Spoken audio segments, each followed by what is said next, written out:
In your next dealings, don't totally push away the enemy. Bring the enemy a little bit closer. You will discover that that enemy will be at his or her breast. This book, 48 Laws of Power, written by Robert Greene. In the previous video, we talked about Law 1, which was don't outshine your master. I'll be sharing with you Law 2. Don't put so much trust on friends. Learn how to use enemies. Enemies has a lot to prove. And because they have a lot to prove, when you use your enemies, you discover that they are going to be at their best to make sure they prove a point.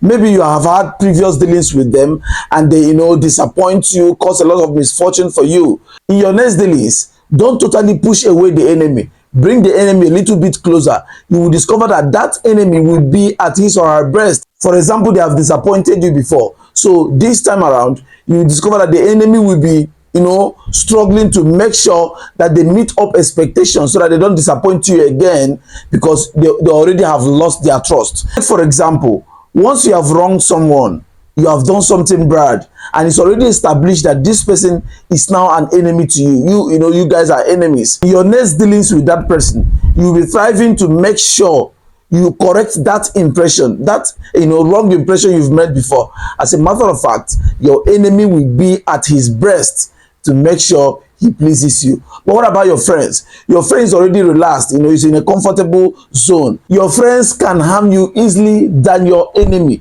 Your friends can put you into trouble than your enemy. So Law 2 advises you not to put so much trust on friends, but learn how to use enemies. Learn how to use those that have disappointed you.